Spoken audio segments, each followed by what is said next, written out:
Good afternoon friends.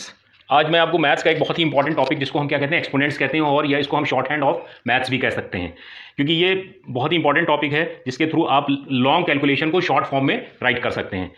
जब किसी भी नंबर को आप इटसेल्फ मल्टीप्लाई करते हैं, जैसे मैंने यहाँ एग्जांपल लिया 5 का, 5 को मैंने यहाँ 3 टाइम्स मल्टीप्लाई किया है, तो यहाँ तो ये 3 टाइम्स मल्टीप्लाई किया। फॉर एग्जांपल लॉन्ग कैलकुलेशन है जहाँ पे फॉर एग्जांपल 5 को 100 टाइम्स मल्टीप्लाई करना है, तो आप कैसे लिख सकते हैं 5 की पावर 100 राइट कर सकते हैं।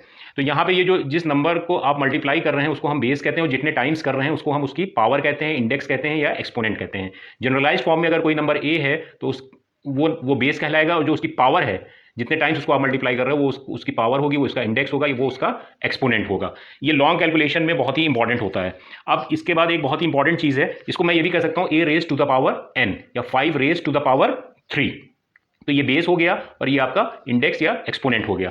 अब इसके बाद एक बहुत इंपॉर्टेंट पॉइंट आता है कि अगर कोई निगेटिव नंबर है और उसकी पावर जो है वो क्या है, इवन है। फॉर एग्जांपल यहाँ पे ये देखिए मैंने -2 ले रखा है, तो -2 इंटू -2 इंटू -2, तो इसकी जो पावर है वो क्या है, इवन है। तो जो इसका आंसर आएगा, फॉर एग्जाम्पल इसका जो भी आंसर आएगा वो क्या होगा, वो ऑलवेज पॉजिटिव होगा। उसका वो ऑलवेज क्या होगा, पॉजिटिव होगा।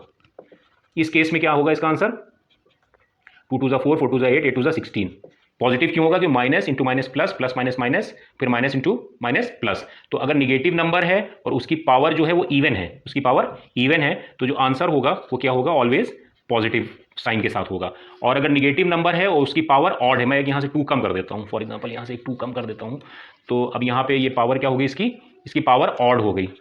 ठीक है, तो अब जो भी आंसर आएगा minus minus plus, plus minus minus, तो जो इसकी पावर हो, जो इसका साइन होगा वो हम क्या होगा, वो निगेटिव होगा, वो इसका साइन निगेटिव होगा। 2 2 4 4 2 8 यानी कि -8। ये आपको बहुत इंपॉर्टेंट है, इसको आपको याद रखना चाहिए कि अगर माइनस नंबर है और उसकी जो इंडेक्स है या जो उसकी पावर है वो अगर इवन है तो आंसर पॉजिटिव होगा। अगर माइनस नंबर है और उसकी पावर ऑड है, जैसे यहाँ देखिए माइनस नंबर है उसकी पावर क्या है, ऑड है, तो आंसर आपका निगेटिव नंबर होगा।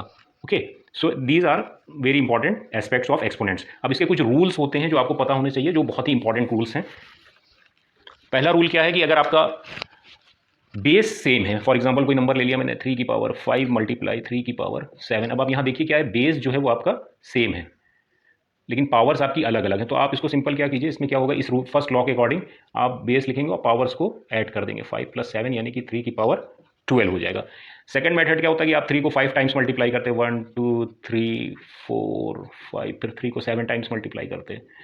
ये एक बहुत ही लेंथी प्रोसेस होता है, तो आप इसको नहीं करेंगे। सिंपल आप इसमें लॉ 1 के अकॉर्डिंग अगर बेस सेम है और पावर्स डिफर कर रही हैं तो आप पावर्स को ऐड कर देंगे, ये आपका आंसर हो जाएगा। आप चाहो तो यहाँ पे फिर आप इसको एक्सपेंड भी कर सकते हो।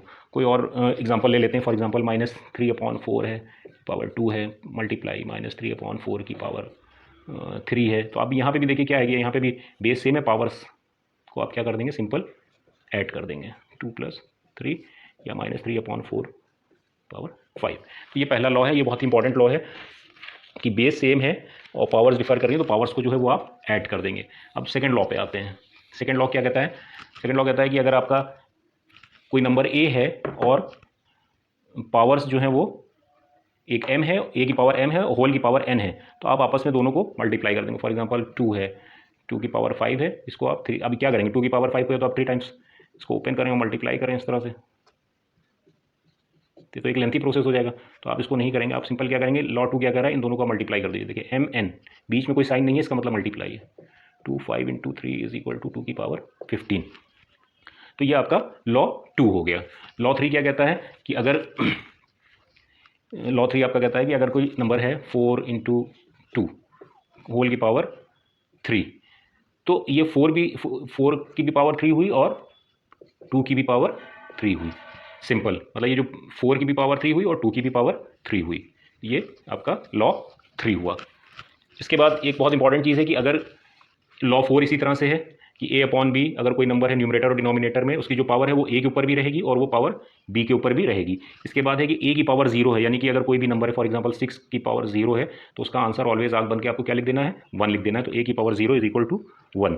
और अगर नेगेटिव पावर है, a की पावर -n है, तो उसका आप क्या लिखेंगे, 1/a की पावर n।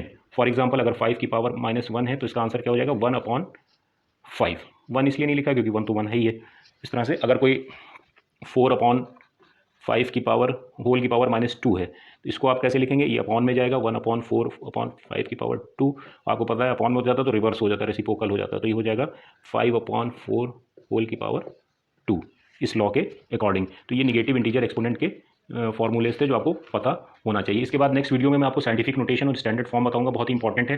तो ये लॉज जो हैं ये इनिशियल्स हैं, इसके अकॉर्डिंग आप क्वेश्चन को सॉल्व कीजिए, और अगर कोई भी प्रॉब्लम हो तो let me know in to the comments. Next video में आपको साइंटिफिक नोटेशन और स्टैंडर्ड फॉर्म बताऊंगा। होप सो कि आपको वीडियो पसंद आएगा। Thank you.